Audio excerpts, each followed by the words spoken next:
जय माता दी। आप सभी को शीतला अष्टमी की हार्दिक शुभकामनाएं। प्रत्येक वर्ष चैत्र माह की कृष्ण पक्ष अष्टमी तिथि को शीतला अष्टमी का व्रत मनाया जाता है। इस दिन माँ शीतला की पूजा की जाती है। माँ शीतला माँ भगवती का ही स्वरूप है। माँ शीतला की पूजा आराधना से मनुष्य रोग मुक्त होता है, घर में सुख समृद्धि संपन्नता आती है। शीतला अष्टमी को बसौड़ा पूजा और बसौड़ा अष्टमी के नाम से भी जाना जाता है। यह प्रत्येक वर्ष होली से 8 दिन बाद चैत्र माह की कृष्ण पक्ष अष्टमी तिथि को यह व्रत मनाया जाता है। इस साल 2024 में यह व्रत 2 अप्रैल दिन मंगलवार को मनाया जाएगा। बहुत सारी जगहों पे शीतला सप्तमी भी मनाया जाता है। तो इस साल 2024 में शीतला सप्तमी जो है वो 1 अप्रैल को मनाया जाएगा। शीतला अष्टमी के दिन माता की पूजा जितनी जल्दी हम करते हैं, यानी जितनी सुबह, जो कि ब्रह्म मुहूर्त में, उतना ही फलदायी होता है। वैसे तो आप पूरे दिन में कभी भी पूजा कर सकते हैं, लेकिन 7 बजे के पहले पहले अगर हम पूजा कर लें तो ये अति उत्तम माना जाता है।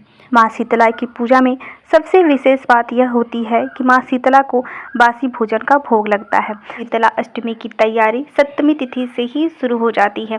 सप्तमी तिथि को सुबह सवेरे जल्दी उठ के स्नान आदि करके घर को अच्छे से साफ सुथरा कर लेना चाहिए।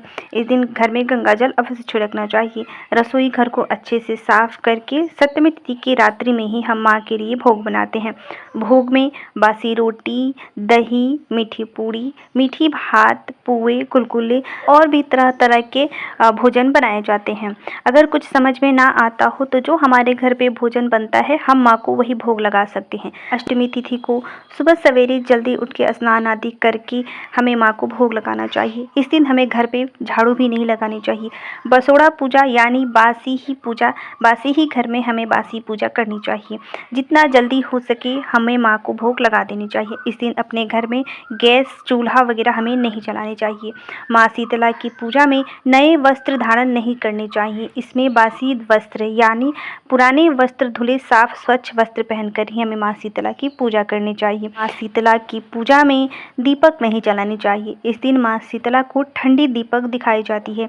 ठंडी दीपक में अगर आप चाहें तो आटे का दीपक भी बना के माँ शीतला को दिखा सकती हैं, या फिर आप जो है घर में जो दीपक जलाती हैं उसी में आप लोग पानी डाल के बत्ती रख दिया जाता है, उसे जलाया नहीं जाता। माँ शीतला के सामने आग नहीं जलाई जाती। तो धूप बत्ती, दीप बत्ती, इस दिन आरती भी हमें नहीं करनी चाहिए। माँ शीतला की आरती भी हमें पानी से ही करनी चाहिए। शीतला अष्टमी के दिन कुछ बातों का हमें ध्यान रखना चाहिए, जैसे कि घर के जितने भी सदस्य हैं किसी को भी गर्म पानी से इस दिन नहीं नहाना चाहिए और ना ही गर्म पानी पीना चाहिए। बच्चे अगर स्कूल जाते हैं तो हम उन्हें टिफ़िन भी देते हैं तो वो हमें बासी ही भोजन देना चाहिए। गर्म टिफ़िन हमें इस दिन नहीं देना चाहिए। शीतला अष्टमी के दिन हमें जितना हो सके गर्म चीज़ों से हमें बचना चाहिए। माँ को प्रसन्न करने के लिए महिलाएं अगर चाहें तो इस दिन नारंगी रंग के वस्त्र पहनकर माता की पूजा करनी चाहिए। इस दिन जब हम मंदिर में जाएं तो हमें एक कलश लेकर जाना चाहिए। उस कलश को जब हम वापस आएँ तो उस लोटे में जो जल होता है उसमें थोड़ी सी हल्दी डालकर हमें अपने मुख्य द्वार पर छींटा लगानी चाहिए। उसके बाद ही हमें घर में प्रवेश करना चाहिए। इस दिन हमें नीम का पौधा अगर कहीं मिल जाए तो 1 लोटा जल ज़रूर चढ़ाने चाहिए। साथ ही में माँ शीतला को नीम के पत्ते की माला भी हमें बनाकर ज़रूर चढ़ानी चाहिए। इस दिन बहुत सारे लोगों को जैसे कि चाय पीने की आदत होती है, तो इस दिन हमें गर्म चाय भी नहीं पीनी चाहिए। जितना हो सके इस दिन हमें गर्म चीज़ों से दूर रहनी चाहिए। कम से कम 12 बजे तक तो हमें गर्म चीज़ों का प्रयोग नहीं करना चाहिए। शीतला अष्टमी के दिन हमें क्रोध भी नहीं करना चाहिए। बहुत सारी महिलाएं जो है मंदिर जाती हैं और लंबी लाइन लगती है।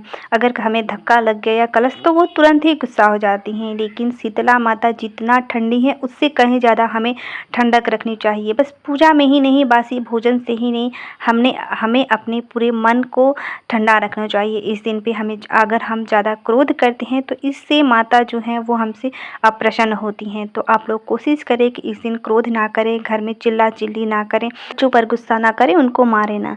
ठीक है, तो ये सभी बातें हैं जो शीतला अष्टमी से जुड़ी मैंने आपको बताया। तो आशा करती हूँ आज का वीडियो आपको पसंद आएगा। तो वीडियो पसंद आए तो वीडियो को एक लाइक ज़रूर करें। साथ ही में ऐसे ही और वीडियो देखने के लिए मेरे चैनल को सब्सक्राइब भी ज़रूर करें। तो आज के लिए इतना ही, मिलती हूँ नेक्स्ट वीडियो में, तब तक के लिए नमस्कार।